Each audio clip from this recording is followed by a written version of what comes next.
Et voilà. Normalement, tout le monde est bien installé. J'espère qu'il en est de même pour vous.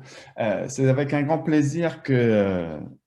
je suis présent avec vous. Puis, je suis vraiment très, très honoré par l'invitation qui m'a été faite euh, et pour, comment dire, partager avec vous euh, un certain nombre d'éléments qui sont issus de, comment dire, d'une analyse que j'ai débutée dès les premiers jours de la COVID, parce qu'il m'a semblé que dans ce contexte qui était si singulier, nous avions là une occasion unique d'apprentissage à la fois dans l'instant, mais également d'apprentissage pour le futur. Et puis, l'objectif de cette présentation, donc à peu près 45 minutes, donc euh, je sais que ça peut être long, mais j'espère que j'arriverai à faire en sorte que votre cerveau sécrète suffisamment d'ocytocine, c'est-à-dire cette hormone du bonheur, de façon à vivre le plus sereinement possible ces 45 minutes. J'ai appelé ça d'une continuité réactive à une transformation proactive. Quels enseignements pandémiques? Et puis, je vais essayer donc dans la suite, à partir de maintenant, de vous expliquer ce que j'entends par là. Parce que derrière les mots, on peut mettre tellement de choses. Euh, il est clair que en mars 2020, si on prend cette date-là, on pourrait en prendre bien d'autres, mais je veux dire, toutes nos organisations, nos habitudes, nos pratiques, enfin, tous nos repères, etc., ont été fortement bousculés par ce qu'on appelle la COVID-19, selon les fuseaux horaires dans lesquels on se trouve, qui nous a amené à deux choses. Déjà, la première chose, c'est-à-dire de passer d'un état de chaos à un état de crise. La crise étant, comme l'écrivait, je veux dire, cet auteur qui, voyez, c'était avant Jésus-Christ, la crise qui est ce moment de vérité où s'éclaire la signification des hommes, des choses et des événements. Pourquoi cette citation-là? Parce que l'un des premiers constats que je voulais partager avec vous, c'est que dans le contexte que nous vivons depuis plusieurs mois, euh, ce contexte qui a rebattu les repères, qui a fait en sorte que de nombreux acteurs, de nombreuses organisations se sont trouvés dans un premier temps démunis, en fait, a été un révélateur des fonctionnements et des dysfonctionnements, que ce soit au niveau institutionnel, au niveau personnel, au niveau professionnel, à d'autres niveaux, qui, je veux dire, explicite, si on en prend conscience, l'état de situation et le fait que certaines organisations sont restées très, très longtemps dans une posture d'urgence, pendant plusieurs semaines, voire plusieurs mois d'urgence, là où l'enjeu était une question de crise. Sans rentrer trop dans le détail, la crise au sens grec, c'est ce moment où on prend, ça vient de crise, c'est le moment où on prend la décision, c'est-à-dire une décision qui va influer sur le futur, là où crasis, qui est en fait, je veux dire, le chaos, a été principalement retenu par un certain nombre d'acteurs. Mais ceci étant, plusieurs mois plus tard, où en sommes-nous? Alors, plusieurs mois plus tard, quels sont les acquis sur lesquels on peut s'appuyer? Alors, il est clair que si je reprends, je veux dire, certaines manchettes de journaux néanmoins connus, reconnus dans certaines zones géographiques, euh, il y a quelques jours, je ne veux pas dire quelques heures, mais on avait quand même en manchette ces deux éléments-là qui peuvent nous interpeller à la fois sur le fait que c'est attendu d'un retour sur le campus fondé sur un taux de vaccination, qui est quand même une condition qui n'est pas une condition minime, comment dire, qui doit être réunie pour ça. Et puis, en parallèle, comment dire, tout un ensemble de publications, j'en ai cité une ici, mais il y en a bien d'autres, se positionnant par rapport à l'enseignement en ligne comme étant quelque chose de nuisible, etc. Bon, on ne peut pas empêcher ces formes d'expression, que ce soit l'une, que ce soit l'autre, qui ramènent aussi sur le devant de la scène un certain nombre de mythes, un certain nombre de croyances qui ne sont pas forcément étayées, je veux dire, et objectivées et distanciées, qui fait que ça fait partie du paysage, mais moi j'ai envie de dire, on s'attache à ça sans trop s'y attacher. Si on regarde comment dire, globalement ce que nous avons appris les uns et les autres depuis toutes ces années, il y a plusieurs choses. C'est-à-dire que chacun a pris conscience qu'il y avait des possibilités d'alternatives aux modalités conventionnelles d'enseignement et d'apprentissage. Et ça, c'est pas rien. C'est-à-dire qu'à l'échelle, je veux dire, de l'humanité, en tout cas du peu que j'en connaisse, c'est la première fois que ça arrive dans cette ampleur-là, avec cette dimension-là. Même au moment de grands conflits mondiaux, je pense notamment au Deuxième à la Deuxième Guerre mondiale qui a fait qu'en France, il y a eu le grand développement du Centre national d'enseignement à distance. Je veux dire, les écoles ont toujours été ouvertes, comme les cinémas, etc. Ce que nous avons vécu là, dans cette période, c'est qu'il y a eu une fermeture. Et donc, dans cette perspective que l'on appelle la continuité,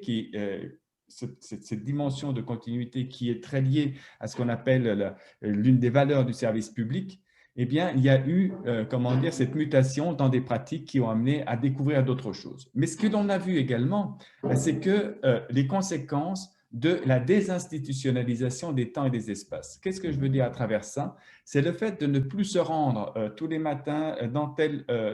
lieu, à tel horaire, que ce soit pour le travail, que ce soit pour la formation, que ce soit pour conduire les enfants, etc., à générer tout un ensemble de pertes de repères. Et en apprentissage, en enseignement et apprentissage, ça a également je veux dire, générer des pertes de repères, car on sait très bien que le fait de se déplacer quelque part pour apprendre, eh bien, fait que ça nous met dans une posture, dans une situation qui va déjà nous rendre propice et nous engager dans la formation. Ce qu'a révélé également cette situation, c'est toutes les problématiques d'engagement et de socialisation et de l'importance de prendre en compte ces deux dimensions-là dans le design pédagogique, et je reviendrai là-dessus. Un autre élément qui me semble aussi important à considérer, c'est le fait qu'on a vu comment, même si c'était douloureux, même si c'était difficile, il y a eu une migration d'une spatialité physique à une spatialité numérique. Et à la fois d'activités, à la fois de ressources, à la fois de types de relations, qui questionnent beaucoup sur comment procéder et quelles sont les bonnes pratiques dans ce contexte-ci. Certes, comme vous autres, moi-même étant depuis fort longtemps dans le champ de la formation à distance, oui, je veux dire, il y a des choses que l'on connaît, mais il y a aussi des choses spécifiques qui sont apparues sur lesquelles on pourrait revenir. Et puis, il y a un acquis qui, je pense, est à considérer pour le poids qu'il a dans la situation, ce sont toutes les inégalités. Les inégalités technologiques, les inégalités culturelles, rappelant là, et c'est là où, comment dire, comme disait Thucyclide, la révélation par la crise des éléments de situation, c'est-à-dire qu'il y a une révélation de fragilité et comment dire, de difficulté, qui explique pour partie, dans certains contextes, le fameux phénomène des caméras ou des écrans noirs lorsque l'on utilise des outils type Zoom ou autres. On a un certain nombre d'acquis dans ce contexte-ci qui nous a amené à se dire mais comment amener à une révision, mais une révision créative comment dire, des formats des cours. Et quand on regarde certaines études, on constate que ça a été l'occasion pour un grand nombre d'enseignants d'utiliser des ressources qui étaient externes. Et à travers ça, c'est faire un lien aussi avec la conférence que donnera Serge Alary demain sur le positionnement des ressources éducatives libres dans ce contexte-ci. Donc, c'est un acquis, une révision créative des formats de cours, mais il y a également encore d'autres acquis, à la fois l'évolution des évaluations, dont on a bien vu que le principe de l'alignement pédagogique devait être actualisé de façon à ce que les formes d'évaluation, les attendus d'évaluation prennent en compte ces nouveaux éléments de contexte et répondent à ce que la situation pouvait soutenir comme type d'évaluation. Et parmi ces acquis, et non pas des moindres, ce que relève également, comment dire, à travers des études, des entretiens, des observations, c'est la centration sur l'expérience d'apprentissage. C'est-à-dire sur comment prendre en compte non pas ce qu'il y a à apprendre, mais sur le comment l'apprendre. Et comment penser un design pédagogique qui va devoir, entre guillemets, être joué ou se jouer dans un contexte de conciliation imposée. De conciliation imposée, c'est-à-dire de comment, dans un contexte dans lequel le public, les apprenants avec lesquels je suis, auprès desquels j'interviens pour leur permettre d'apprendre, comment prendre en compte leur contexte, la présence d'enfants, etc., leur disponibilité temporelle, leur organisation spatiale, pour prévoir des activités d'enseignement et d'apprentissage qui puissent s'intégrer en quelque sorte à l'environnement dans lequel ils sont. Donc, de prendre en compte cela. Ça fait partie de ces acquis, tout comme, et ça c'est un élément important qui ressort de cette période, c'est l'importance de la stabilité. comment, dans un contexte d'incertitude, se redonner des repères stables, quand bien même, je veux dire, les choses continuent à bouger autour de nous, mais comment réinscrire une pratique d'enseignement et d'apprentissage dans une forme de stabilité, de structure, dont on sait qu'elle est nécessaire à l'engagement et au développement des compétences. Ce qui vient nous questionner sur, bien sûr, comment redéfinir les rythmes et les rites d'enseignement et d'apprentissage dans ce contexte. Et enfin, pour terminer, je dirais que parmi les acquis, il y a également toute cette interrogation de comment la maturité technologique qui est mobilisée pour soutenir les activités d'enseignement à distance, à travers notamment la mobilisation de dispositifs d'analyse de traces, a pu participer ou non à, comment dire, avoir une information la plus fine possible sur la dynamique d'engagement et de réalisation des activités des étudiants et de poser des gestes adéquats en fonction des informations qui étaient communiquées. Donc, tout un ensemble d'éléments que l'on pourrait décliner, et je ne vais pas rentrer dans le détail, mais que l'on pourrait décliner, je veux dire, du côté à la fois des enseignants, et là, je vais prendre des éléments concrets issus de ce qui s'est passé dans notre université à l'Université Laval, qui notamment, et on ne va pas rentrer dans le détail, mais qui montre qu'à la fois, dans ce contexte-ci, il y a eu un fort développement de compétences technologiques, qu'on a eu cette fameuse révision des modes d'évaluation, mais qu'il y a eu également, et ça c'est un élément important et à considérer, un souhait de conserver certaines pratiques et d'aller plus loin et de poursuivre le développement dans les formules pédagogiques. Alors, non pas que je souhaite que l'on cultive des virus pour soutenir l'innovation pédagogique, mais simplement reconnaître ce qu'a apporté cette situation, pour autant que l'on sache, comment dire, de se dégager d'un rapport émotionnel à cette situation. Et on le voit également, et là c'était quand on interrogeait pour l'hiver 20, et puis là on l'a fait pour 21, mais je ne vais pas vous abreuver de ces données-là, mais on voit cette volonté, ce souhait d'aller plus loin et de poursuivre ce développement pédagogique, et puis de la poursuivre avec, comment dire, quelque chose, un sentiment de confiance. Et je pense que là, il y a quelque chose qui est intéressant et qui fait que, je veux dire, l'offre de formation à distance dans toutes ses déclinaisons telles qu'elle était, risque fort probablement de s'accroître, mais dans différentes modalités, pas forcément dans des oppositions entre présence et distance, mais dans des complémentarités, ce sur quoi je reviendrai. Du côté des étudiants, il y a également de nombreux acquis. Alors pareil, je vais aller un peu vite là-dessus, juste pour reconnaître que si je reprends toujours, ça c'est le résultat d'une enquête auprès de plus de 12 000 étudiants, 74% des répondants déclarent avoir eu une expérience positive. Et je pense que c'est intéressant et important de conscientiser cela et de se dire, oui, ok, c'était positif, qu'est-ce qui a fait que ça a été positif et pourquoi ça n'a pas été positif pour un quart de cette population, car c'est important également de les considérer. Mais ça nous a appris des choses. Ça nous a appris des choses sur le fait que comment dire, le ressenti d'expérience est lié à l'âge, est lié au cycle dans lequel sont inscrites les personnes, sont liés, je veux dire, avec aussi le statut temps partiel, temps plein, avec son statut, par exemple, dans le pays de résidence, bon, etc., etc. Donc, tout un ensemble d'acquis que j'invite, comment dire, à partager et de voir comment ces acquis-là peuvent nous aider à faire évoluer, comment dire, entre autres, le design pédagogique. Et ce design pédagogique, me semble-t-il, doit être considéré dans la mesure où, et de plusieurs enquêtes, de plusieurs sources le rappellent, c'est que ce que ça a généré, notamment chez de nombreux étudiants post-secondaires, c'est le fait que, eh bien, ça a ouvert aussi, comment dire, un intérêt, un attrait pour d'autres modalités que la présence. Et dans le chiffre que je vous livre là, toujours la même source, il y a seulement 12,6% d'étudiants qui choisiraient 100% de présence si le choix leur était donné. Donc, c'est quand même quelque chose à considérer. Et quelles sont les conséquences que cela peut avoir aussi sur une forme de désinstitutionnalisation de la formation? Pour ça, bien sûr, il y a, comment dire, des attentes d'amélioration. Et parmi ces attentes d'amélioration, il y a à la fois ce qui concerne la production du matériel pédagogique, et ça peut avoir aussi un lien avec les ressources éducatives, qu'elles soient libres ou non, mais aussi des éléments qui ont trait à la communication.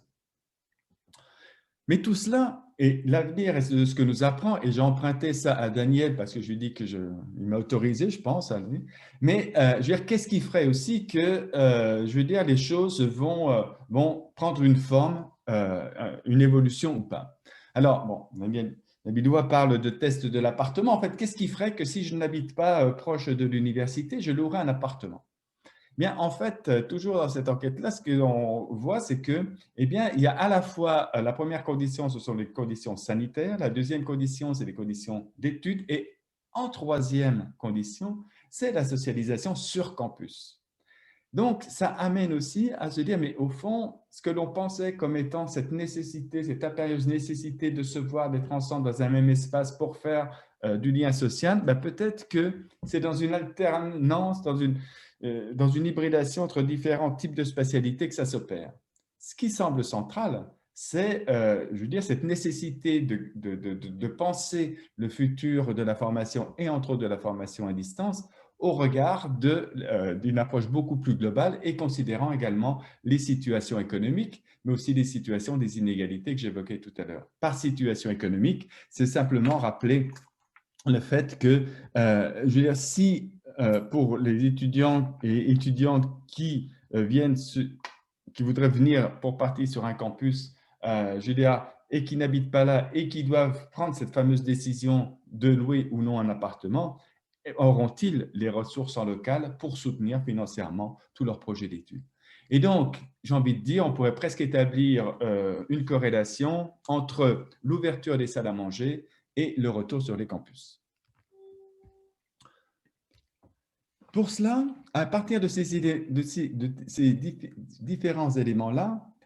on voit bien qu'on est dans une évolution qui est bien plus globale que, comment dire, que ce que nous donne à vivre et à comprendre cette période pandémique, qui s'inscrit dans quelque chose de beaucoup plus ancien, qui est en fait l'évolution du rapport aux institutions éducatives et l'évolution des formats de formation.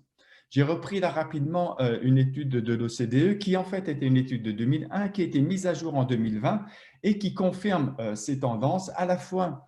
comment dire, d'un rapport aux institutions éducatives qui bouge, d'une formation, d'un apprentissage tout au long de la vie qui, comment dire, positionne en quelque sorte les universités, les CGP et autres, et puis les écoles et autres, comme étant des unités d'un réseau beaucoup plus large au sein duquel va s'opérer des apprentissages. Et donc, toute une évolution, et on voit également comment Ecampus, à travers les micro-formations, les micro-crédits, etc., participe de ce mouvement fort justement et fort adéquatement. La question aujourd'hui, c'est de se dire par rapport à ces multiples évolutions, quelles sont les transformations qui sont à la fois attendues, mais également quelles sont les transformations qui sont acceptables et quelles sont les conditions sur lesquelles et les éléments sur lesquels nous pourrions et nous pouvons d'ores et déjà nous appuyer de façon à, comment dire, aller vers une transformation qui ne soit pas une transformation éphémère, mais qui soit une transformation durable et que je qualifie d'écologique, et vous allez, j'espère, que je vais vous permettre de comprendre ce que je mets derrière cela. Dans ce contexte, c'est sûr que, et ça me semble important aussi à rappeler, même si ici vous n'êtes pas à convaincre, mais qu'il ne s'agit pas d'opposer à la fois des activités présence, des activités distance, mais plutôt de se poser la question comment ces différentes modalités qui étaient inconnues pour un grand nombre d'enseignants jusqu'à date, mais dont la connaissance s'est développée de manière exponentielle au vu de la situation, mais comment articuler ces différentes modalités de façon à tirer, comment dire, profit de l'expérience que chacun a vécue et, j'ai envie de dire, éviter que dès lors où le virus ne gérera plus notre quotidien, ben nous ne soyons pas à un retour en arrière qui serait un appauvrissement même par rapport à ce qui se passait en 2019.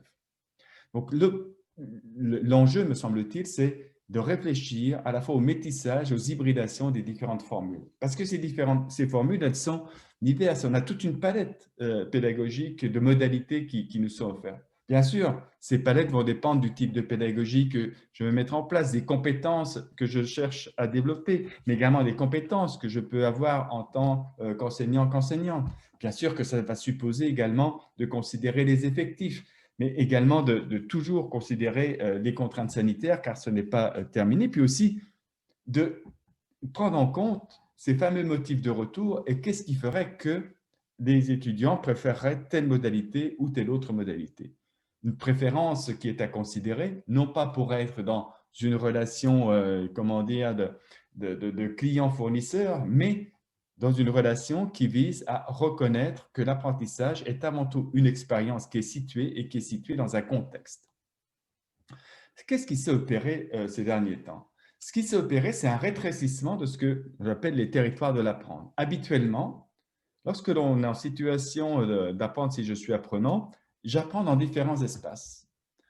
Je ne vais pas entrer dans le détail, qui sont formels, non formels, académiques, non académiques, etc.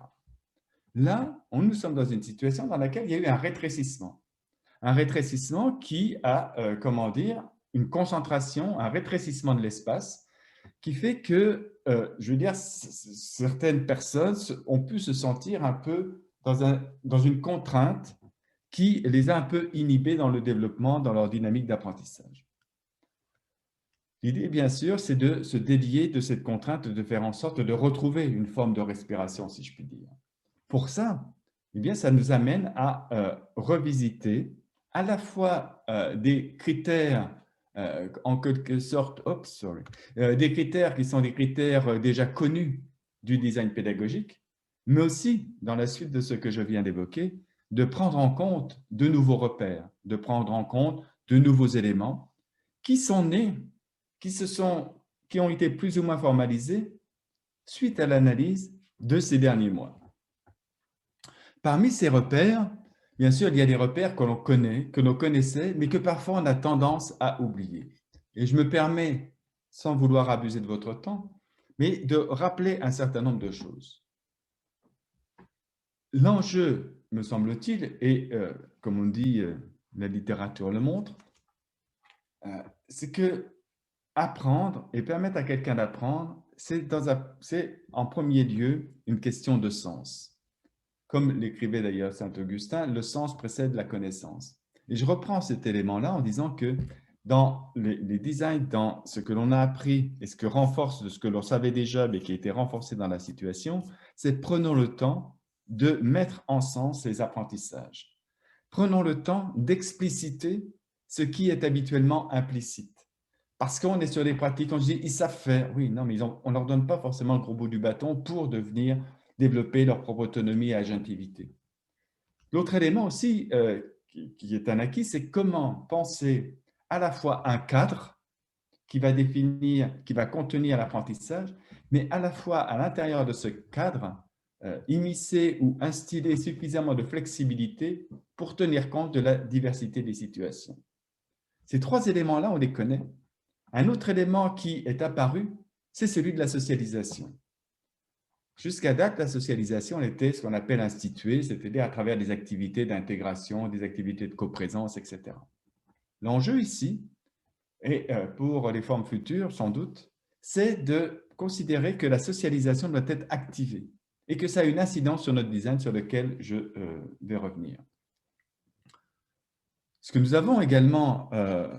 comme repère possible pour la suite, c'est que certes, là où il y a des apprentissages de contenu à opérer, mais il y a également un apprentissage de la forme, c'est-à-dire de l'organisation qui va soutenir les apprentissages. Et puis, et on le voit dans un contexte qui a été fortement chargé émotionnellement, eh bien, ce rappel de la création d'un climat propice à l'apprentissage avec toute l'ingéniosité et l'inventivité dont ont fait preuve les enseignants et les enseignantes dans un contexte à distance autour des activités brise-glace, autour d'un certain nombre d'activités. Et que l'enjeu qui est révélé dans le contexte que l'on vient de vivre, c'est de comment créer ce sentiment de coprésence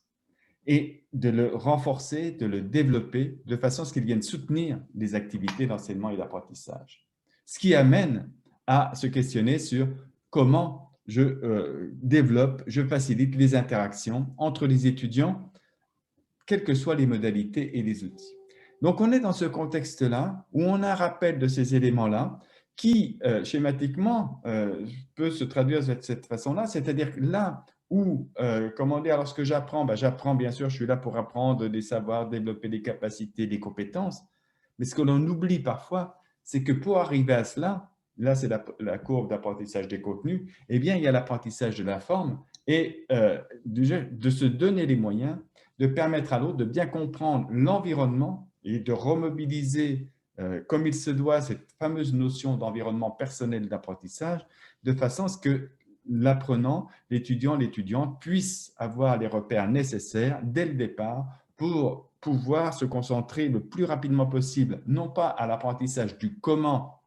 opérer telle action, etc., mais sur comment, sur apprendre et sur comment apprendre. Et nous sommes donc dans ce contexte où plusieurs modalités, je veux dire, sont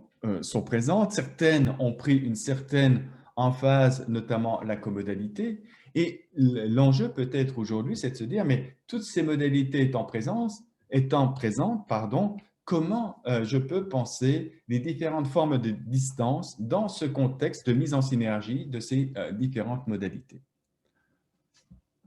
Peut-être que nous aurions un intérêt à repenser l'alignement pédagogique, pas uniquement tel qu'il a été développé par Mix et d'autres, et renforcé par d'autres, à travers uniquement cette cohérence entre ces différents pôles, mais de se poser la question de en quoi et comment ces activités vont être spatialisées. C'est-à-dire, qu'est-ce que je vais faire dans un espace physique, qu'est-ce que je vais faire dans un espace numérique, et de se poser explicitement dans cette situation de designer pédagogique qui prend en compte la dimension spatiale. Ce qui rejoint, comment dire, en termes d'expérience, l'expérience de ce que font un certain nombre de commerces entre comment dire, les lieux physiques dans lesquels vous pouvez aller voir tel ou tel produit et les lieux virtuels auxquels vous pouvez avoir accès par rapport à ces mêmes produits. Et on voit bien que de plus en plus, l'expérience, par exemple, de tout individu se fait dans cette complémentarité entre le physique et le numérique, ce que l'on appelle de manière émergente une expérience phimérique, si je reprends le vocabulaire de la langue française du Québec, ou figitale d'un point de vue plus mondial.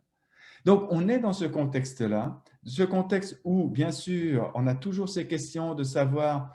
d'étudiants et comment, dans mon design, je vais proposer des éléments pour répondre à ces éléments de questions. Mais peut-être que l'enjeu qui est là aujourd'hui, c'est non plus de travailler simplement à voir comment, dans mon design, je vais pouvoir apporter des éléments de réponse à ces questions, mais de se dire, est-ce que dans ce contexte-ci et dans les contextes qui vont continuer à être dans les prochains mois, est-ce qu'il n'y a pas quelque chose à travailler qui est cette fameuse notion d'alliance pédagogique, c'est-à-dire de faire en sorte que, à travers les activités que je veux mettre en place, non plus d'être dans une simple relation pédagogique, mais de travailler à cette alliance, c'est-à-dire à une relation qui reconnaît à l'autre, c'est-à-dire l'apprenant, cette véritable capacité à agir et à faire partie du design même des cours.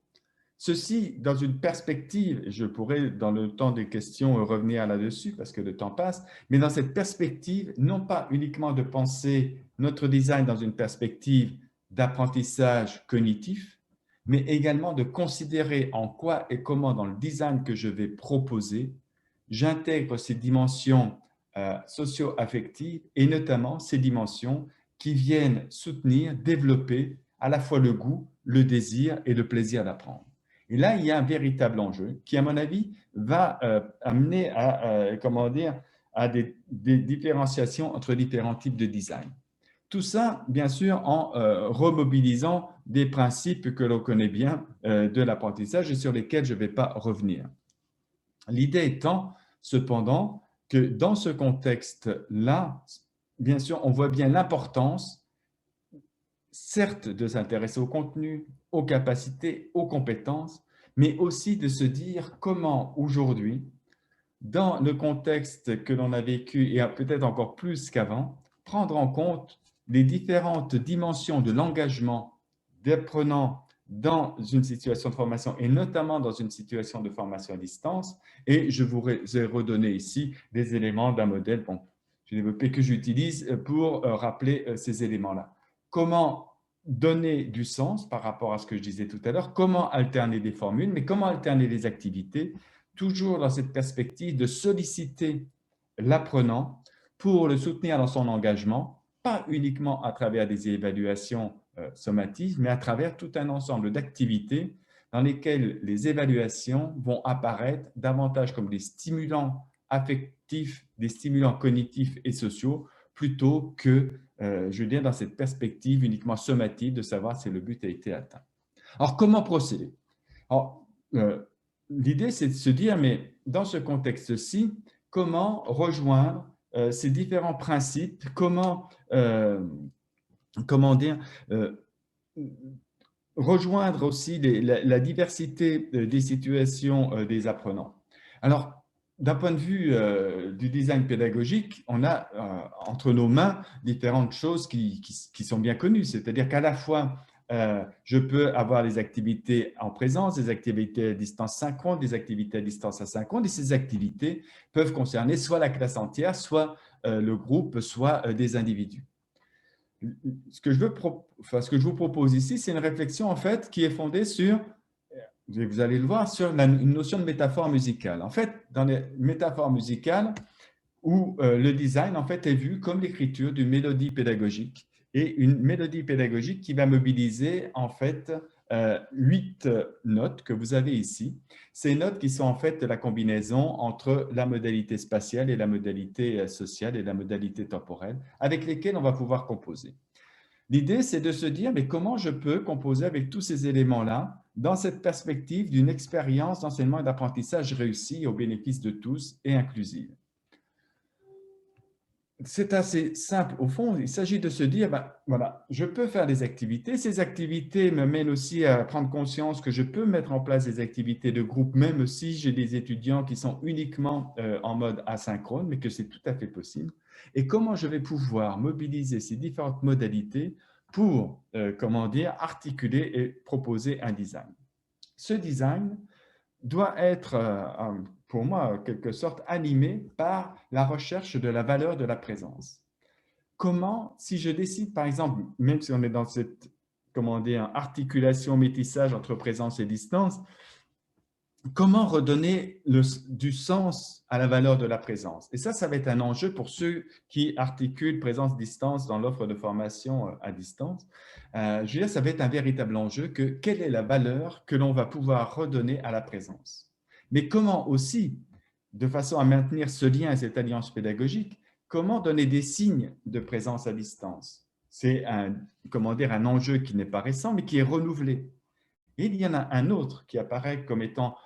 comment dire, non pas nouveau, mais qui remonte, si je puis dire, au-dessus de la pile des préoccupations, c'est comment penser la présence pour préparer à l'absence. C'est-à-dire comment, à travers les activités que je fais en présence, qu'elles soient synchrones, qu'elles soient présence physique, ça, c'est pas ça, tant ça l'enjeu, mais comment je prépare à travers ces temps-là à la capacité de l'apprenant à vivre en pleine autonomie des activités qui seraient asynchrones. Et là, on a un enjeu qui repose sur cette question, ce n'est pas parce que je communique que nous sommes en relation, de la même façon que ce n'est pas parce que j'enseigne qu'il apprend. Si je reviens à mon analogie, comment dire, à ma métaphore musicale. En fait, tout ce travail-là, amenez-moi, et puis en travaillant, et puis en le testant, etc., avec des collègues, et en les accompagnant à travers cette métaphore pour la transition, à se dire, au fond, quand je fais un design pédagogique, quelle que soit distance, présence, etc., nous sommes très habitués à travailler la ligne apprentissage, la ligne évaluation. L'enjeu qui est là, et qui a mis de l'avant, et qui existait déjà, mais qui était un peu sous le boisseau, mais qui est remis de l'avant, ce sont des enjeux qui sont liés à l'implication, l'engagement, mais aussi la régulation et à la socialisation. La proposition que je partage avec vous, c'est de se dire comment, dans mon design pédagogique, je peux développer ma mélodie en considérant ces 4 lignes d'écriture. et comment, à travers les notes que je vous ai rapidement présentées, je vais pouvoir écrire cette mélodie pédagogique. Comment, à partir d'activités asynchrones, d'activités synchrones, je vais pouvoir concevoir cette mélodie qui va pouvoir être compréhensible, qui va pouvoir être jouée et qui va aussi produire du sens pour l'ensemble des acteurs. L'idée, elle est assez simple, hein. L'idée, c'est de se dire, qu'est-ce que je fais dans telle semaine? Et vous voyez, dans cette proposition-là, c'est juste à titre d'illustration, je ne vais pas entrer dans le détail, mais de se dire, vous voyez, on pense explicitement au fait qu'on va débuter par des activités d'implication qui vont être ici tous ensemble dans une coprésence, qu'elle soit physique ou qu'elle soit à distance, mais le tous ensemble. Et dans cette même semaine-là, vous voyez, on va voir cohabiter par rapport aux apprentissages, les activités asynchrones avec des activités collectives, etc. Et également, on va poser explicitement un temps de socialisation qui vont être par exemple les activités brise-glace, etc. Donc, à travers cette métaphore, il s'agit de développer une approche globale du design pédagogique au-delà de simples processus d'apprentissage dont fait partie l'évaluation pour reconnaître et intégrer la dimension sociale et participative de l'apprenant comme étant un acteur du processus d'apprentissage. Et tout cela, et je pense que ça c'est quelque chose également qui est rappelé dans ce contexte-là, avec des boucles d'apprentissage courtes. C'est une idée qui n'est pas récente, hein, ce qui s'appelait autrefois, si je puis dire, excusez de parler d'autrefois, mais les épisodes didactiques, c'est-à-dire une boucle d'apprentissage peut être définie, je l'ai définie actuellement de cette façon-là, c'est, comment dire, sur une période de 3-5 semaines ou de 3-4 semaines, à la fois un temps d'apprentissage de la forme, c'est-à-dire de l'organisation, mais aussi une boucle qui va permettre aux apprenants d'avoir au bout de 4-5 semaines déjà une première étape de franchie qui va leur permettre à la fois de prendre conscience qu'ils ont été capables de vivre l'expérience et de vivre positivement l'expérience. Ce qui va nous amener à des temps de pause comme en musique en fait, hein. C'est-à-dire que ces boucles d'apprentissage correspondent à ces phrases musicales qui sont séparées par des pauses. Et ce que je viens d'expliquer au niveau de la macro-planification, mais on peut le retrouver aussi de la même manière décliné au niveau d'une activité, avec comme principe, sans rentrer dans le détail, parce que je vois le temps file, mais je pense le maîtriser encore, c'est de dire, voilà, à la fois quand je fais un design, il y a des activités collectives, des activités en groupe, des activités individuelles. Et ce qui est important, et ça on le sait depuis fort longtemps, mais qui est rappelé là parce que ce qu'a introduit notamment le fort usage de Zoom, etc., c'est le fait qu'il y a, entre guillemets, un vidage de la mémoire qui s'opère dès lors où on clique sur « quitter la salle ». L'enjeu ici, c'est de se dire, quand on débute une activité, on pose la table, c'est ce que j'ai appelé l'activité d'initiation, mais on donne le temps et la possibilité aux apprenants de faire une introspection. Donc là, j'ai pris le cas d'un cours de 3 heures, hein, bon, c'est pas forcément, mais je voulais tester sur des grands formats, et on l'a testé, mais avec des temps d'introspection, vous voyez qu'il y a ici, qui sont ces temps d'introspection qui permettent à l'apprenant de se dire, mais voyons donc, qu'est-ce que j'ai appris pendant cette période-là? Et de poser comme règle pédagogique, comme règle d'or du design, que personne ne quitte la séance sans s'être répondu à soi-même à cette question-là, qu'est-ce que je viens d'apprendre pendant toute cette période? Question que je pourrais vous poser tout à l'heure d'ailleurs. Et cela, ça peut se décliner tout à fait dans le mode commodal. Ici, je vous ai montré, par exemple, la partie commodale synchrone, et dans la partie commodale asynchrone, voilà ce que donneraient les choses. L'idée, c'est de pouvoir développer, de pouvoir faire en sorte que tout à chacun, on puisse avoir des repères pour penser le plus, le plus sereinement possible cette diversité d'activités. Donc, tout cela, ça suppose, je vais aller un peu vite, de mettre en place des rythmes dans les apprentissages et aussi, et ça c'est un élément important dont on voit qu'il est ressorti, de se dire mais qu'est-ce que je fais aussi quand je pense design de cours dans ce contexte, et déjà aujourd'hui, mais le contexte nous a ramené à l'importance de cela. On sait très bien qu'un cours, ça ne commence pas à la minute 1 et ça ne finit pas à la minute finale. Qu'il y a un avant, qu'il y a un après. qui sont ces temps de rencontre de l'informel, qui sont ces temps de rencontre où, ah ben tiens, l'étudiant voudrait discuter avec tel autre étudiant. Et donc, la question aussi, c'est de se dire, mais quels sont, dans mon design, comment j'organise des temps, des activités qui vont aussi, comment dire, permettre à la fois des étudiants de se retrouver avant, qui vont permettre à des étudiants de contacter l'enseignante et l'enseignante comme on a envie de le faire si on était dans d'autres modalités. Comment en fait réinstaller ces rites de discussion, ces rites du cadre de porte, hein, juste avant d'arriver et quand on part, qui font que la communication, ce n'est pas quelque chose switch on, switch off, mais c'est quelque chose qui s'initie dans les premières secondes, mais également qui demande du temps en fin de séance, si je puis dire, pour laisser le temps à la relation de se dénouer et non pas de se rompre.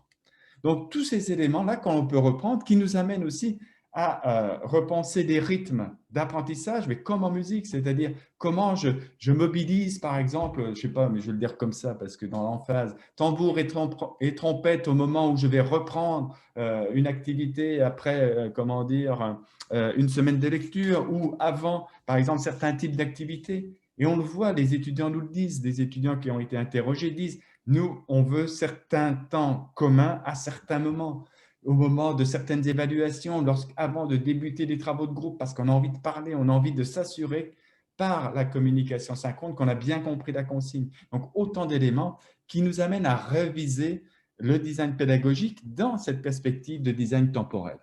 Donc, autant d'éléments que l'on peut retrouver aussi en résumé dans cet acétate pour dire qu'une boucle d'apprentissage réussie, c'est simple. C'est des choses que l'on connaît, mais que l'on a pu parfois oublier. À la fois des objectifs clairs, des objectifs qui sont fondés sur un alignement pédagogique, certes, mais également avec des activités spécifiques qui sont ces activités d'amorce, ces activités d'échauffement, ces activités de challenge qui vont, comment dire, mettre en situation tel le sportif qui va faire sa compétition, eh bien, qui va mettre en situation l'étudiant de vivre pleinement ce qui pourrait être proche d'une compétition au sens de produire une performance et de mobiliser des énergies, des connaissances pour. Et bien sûr, d'installer dans ce contexte-là des communications ad hoc, sachant qu'elles sont multiples, on pourra discuter. Tout ça, bien sûr, et là, il y a un enjeu qui est important, dans le respect de la charge de travail pour l'enseignant, l'enseignante, l'étudiant, l'étudiante, qui sont des enjeux dont on voit qu'ils ont été source de souffrance pour un certain nombre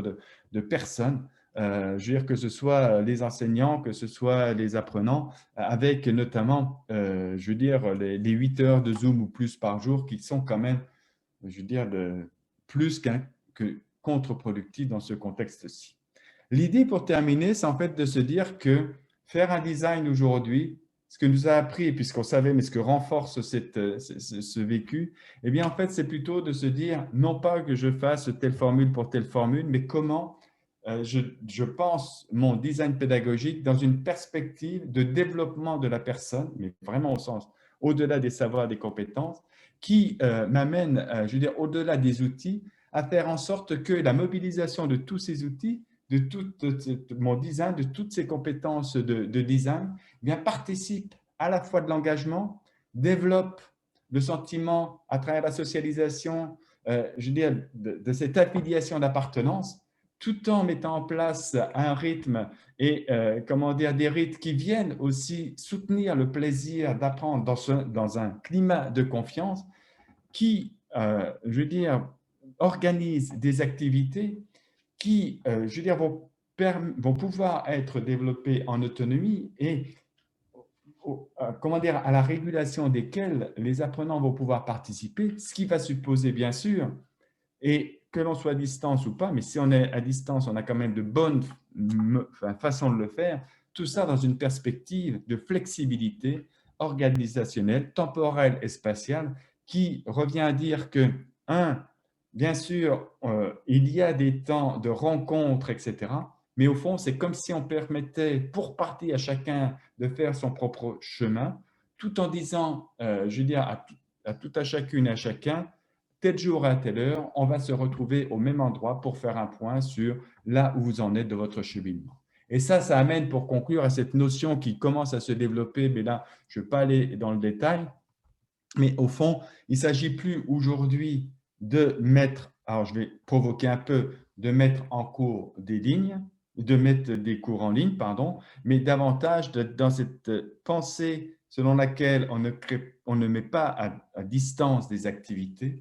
mais on crée les conditions d'un environnement d'apprentissage que l'on appelle sécurisant et capacitant, mais qui, appuyé sur une connaissance du public, va veiller à ce que l'environnement proposé soit suffisamment motivant de façon à supporter l'engagement, qu'il apporte de la satisfaction, laquelle va renforcer la persévérance dans le processus d'apprentissage dont on sait qu'il sera toujours, bien sûr, d'une certaine complexité en fonction, bien sûr, de nos acquis antérieurs, de notre projet de formation. Je ne suis pas en train de dire que c'est simple, mais je fais l'hypothèse que le fait de donner une vision commune, de mettre en sens et de tisser des liens comment dire, pour aller vers une alliance pédagogique, eh bien, on va pouvoir proposer à la fois à l'enseignant et à l'étudiant et l'étudiante une expérience positive. Et peut-être de nous permettre de franchir la vague, en quelque sorte, de reprendre la main sur le déséquilibre que l'on a pu vivre depuis toutes ces années. Encore faut-il, comme c'est été dit par De René ou par bien d'autres, encore faut-il être en capacité de savoir où nous voulons aller avant de définir sur le comment y aller. Merci beaucoup pour votre attention.